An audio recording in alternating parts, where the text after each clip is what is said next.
Bonjour à tous. Dans cette nouvelle vidéo, nous allons découvrir ce qu'est Système C. Tout d'abord, lorsqu'on évoque Système C, on entend souvent qu'il s'agit d'un langage de description matérielle comme le VHDL ou le Verilog.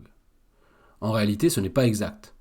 Système C, en fait, n'est pas un langage à part entière, mais une bibliothèque comprenant des classes C++ qui permettent d'assurer conjointement la modélisation de systèmes logiciels et matériels. Système C est basé en fait sur des processus concurrents et communiquant entre eux qui vont être capables de décrire la structure ou le fonctionnement des parties matérielles et logicielles d'un objet. La bibliothèque Système C est basée sur le langage C++ et possède donc exactement la même syntaxe. D'autre part, elle conserve également toutes les propriétés du C++ tout en ajoutant de nouvelles fonctionnalités. En 2005, Système C a été standardisé auprès de l'organisme I3E sous le nom de I3E 1666. Depuis 2011, le développement et la diffusion de ce standard sont réalisés par Axelera. Axelera, c'est en réalité une organisation à but non lucratif dont l'objectif est de développer et de promouvoir des standards industriels pour la conception et la modélisation de systèmes électroniques. Un autre point très important est que Système C intègre également la possibilité de simuler la description réalisée, puisqu'il intègre en son sein son propre simulateur qui est un simulateur événementiel. Nous aurons bien sûr l'occasion de revenir sur ce point dans d'autres vidéos, mais ce qui est important de retenir à présent est qu'il n'y a pas besoin de recourir à d'autres outils de simulation pour mettre en œuvre Système C.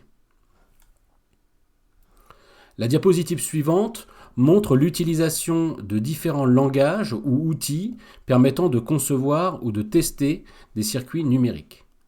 L'axe des ordonnées représente les différentes étapes de conception d'un système qui vont de l'expression des exigences à la description de circuits au niveau transistor.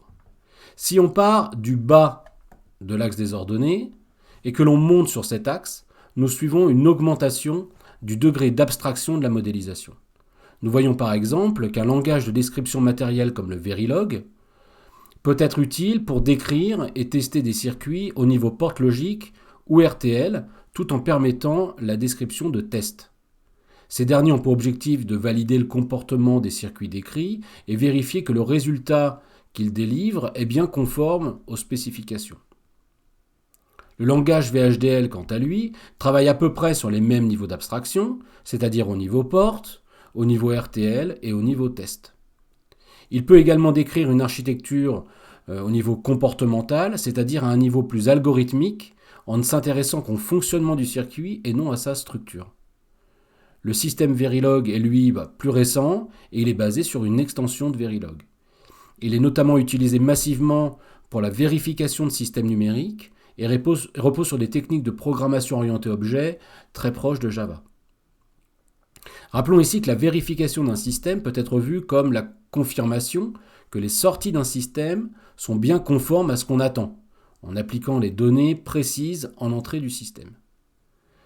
Système C, quant à lui, permet en plus de pouvoir assez facilement décrire des spécifications de système tout en intégrant les aspects matériels et logiciels au sein d'une même description. Finalement, des outils tels que MATLAB, par exemple, ne sont utilisés que pour décrire à très haut niveau le système et ne permettent pas, ou du moins pas très facilement, de décrire la structure ou le fonctionnement d'un circuit numérique. Alors, quels sont les objectifs de Système C ?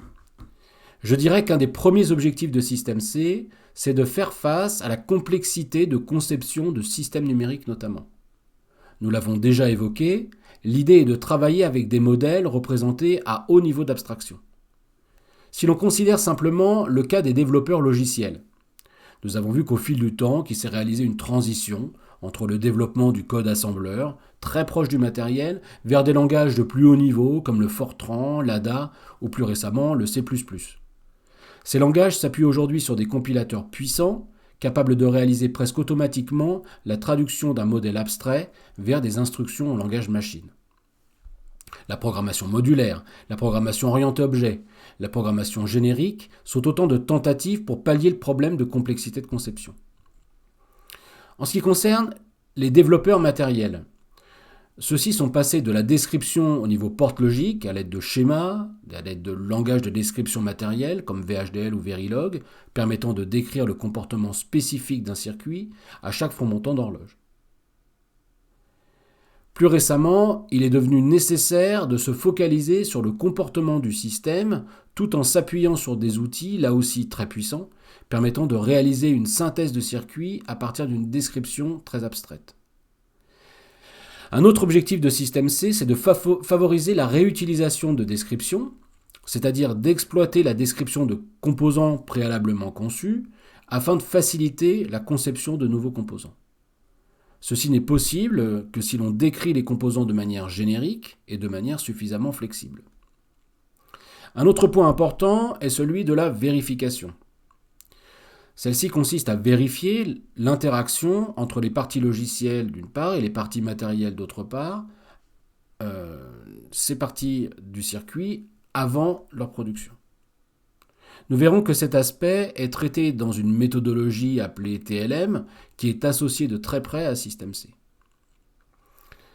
Un des derniers objectifs de Système C est finalement qu'il soit libre et qu'il puisse être facilement accessible et distribué de manière à ce que son utilisation soit la plus large possible. De plus, ce standard doit être mis en œuvre dans la plupart des outils de conception de systèmes numériques aujourd'hui. Nous avons vu précédemment que Système C était une bibliothèque de C++. La question qu'on peut se poser alors est pourquoi Système C et qu'apporte Système C par rapport au C++? En réalité, C++ est un langage logiciel de programmation qui n'a pas été pensé pour la description matérielle. À titre d'exemple, la concurrence, qui est un principe essentiel pour la description de systèmes matériels, n'est pas mise en œuvre en C++. La concurrence, elle a pour objectif de décrire le fonctionnement d'un système électronique réel, dans lequel toutes les fonctions ou composants s'exécutent simultanément. C++, lui, c'est un langage de programmation, donc purement séquentiel, dans lequel les instructions s'exécutent les unes à la suite des autres, et il ne peut donc pas décrire un fonctionnement concurrent, par nature. D'autre part, C++ ne possède pas de notion de temps permettant de modéliser le comportement temporel d'un système matériel. Finalement, un certain nombre de structures de données sont également manquantes en C++ pour décrire finement la réalité d'un circuit matériel.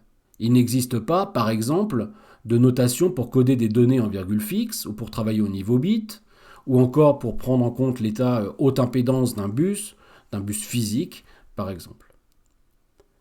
Système C va donc profiter de tous les avantages de C++, qui vont être notamment utilisés pour modéliser les aspects logiciels, mais il va en plus ajouter de nouvelles fonctionnalités pour prendre en compte les particularités du matériel.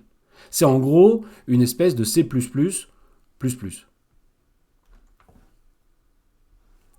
Si l'on résume, Système C est une bibliothèque, donc C++, qui fournit des éléments de base à la modélisation de systèmes matériels. Il possède également son propre noyau de simulation, basé sur des événements. Si l'on rentre maintenant un petit peu plus dans le détail, je dirais que Système C fournit notamment des modèles pour représenter le temps. Ce temps est intégré directement dans le noyau de simulation. Système C fournit alors des mécanismes pour obtenir le temps courant au cours de la simulation et modéliser des retards ou latences spécifiques, ce qui peut être utilisé pour modéliser le temps de propagation d'une information dans le matériel, par exemple. Nous verrons qu'il existe notamment un type spécifique permettant de gérer les horloges, qui sont des éléments essentiels dans les systèmes numériques. Un autre aspect essentiel concerne l'ajout d'un certain nombre de types de données qui sont requis pour la modélisation de systèmes matériels. On trouvera notamment des types permettant de gérer des entiers avec des dimensions flexibles, mais également des classes permettant de représenter des nombres réels dans un codage en virgule fixe, par exemple, ce qui n'existe pas en C++, encore une fois. D'autre part, nous trouverons des types spécifiques permettant de gérer des éléments logiques ou au plus proche du matériel, ainsi que différentes méthodes permettant de convertir les différents objets dans différentes formes. En ce qui concerne la structure et la hiérarchie, Système C fournit des éléments permettant de mettre en œuvre un système de manière complètement hiérarchique, composée de blocs interconnectés avec des fils ou des canaux de communication plus généralement. La communication est également gérée par des mécanismes mis en œuvre en système C qui vont généraliser le concept de signal qui est très utilisé dans les langages de description matérielle. Il sera notamment possible de modéliser des systèmes de communication beaucoup plus complexes qu'un simple signal, comme des bus, des réseaux, etc. Nous verrons également que Système C propose des mécanismes permettant de synchroniser les fonctions communes au logiciel et au matériel. Nous étudierons notamment le concept de mutex, de sémaphore ou de FIFO qui sont directement intégrés dans la bibliothèque Système C. Finalement, nous verrons que la concurrence sera mise en œuvre en Système C sous la forme de processus indépendants et exécutés par le noyau de simulation directement. En d'autres termes, le noyau de simulation utilisera un modèle multitâche permettant de modéliser à la fois le comportement d'un dispositif matériel, mais également celui d'un dispositif logiciel. Voilà, j'en ai terminé pour cette vidéo. Je vous remercie d'avoir pris le temps de la regarder et je vous dis à très bientôt.